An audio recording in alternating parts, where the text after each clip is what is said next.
welcome to Linda Liu IP course. I'm Wenhui Zhang, a patent attorney from Linda Liu and Partners.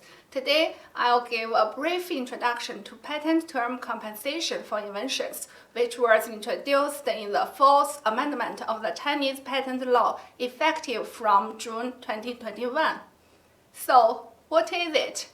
Under the new law, if an invention patent is granted more than 4 years after the filing date and more than 3 years after the request for substantive examination, the patentee can ask for compensation to make up for time lost due to unreasonable delays during the examination procedure. But there are a few important things to keep in mind.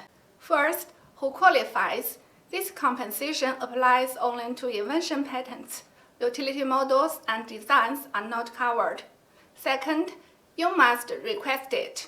The patentee or their agent needs to file a request with the patent office within 3 months from the grant date and pay a fee of 200 yuan. If you miss the deadline or don't pay the fee, the request is considered not filed, and there's no second chance. And third, there are 2 timing conditions. Both must be met.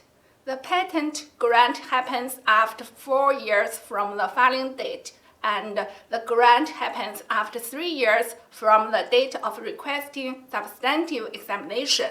A quick note, the date of requesting substantive examination is actually the later of 2 events: when you submit the request and pay the fee, or when the application is published.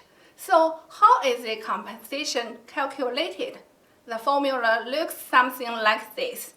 You take the shorter of the 2 delays, from filing to grant or from examination request to grant.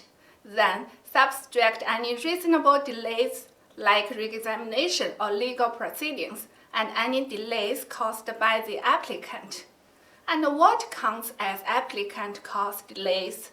The guidelines list 5 situations: delayed responses to office actions, requests for deferred examination, delays from incorporation by reference, requests for restoration of rights, and for international applications, delays caused by failing to request expedited processing when entering China within 30 months from the priority date. There are also a couple of special cases. If during re-examination the applicant makes new arguments or amendments, that re-examination period is considered a reasonable delay and will be subtracted.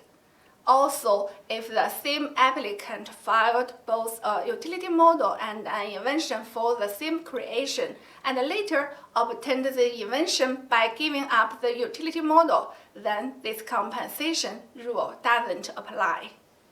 To sum it up, patent term compensation is a valuable right, but it's not automatic. You need to actively request it, need strict deadlines, and understand how delays are calculated.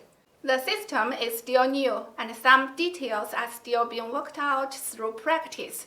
But for patentees, being able to estimate potential compensation is the key to protecting their rights.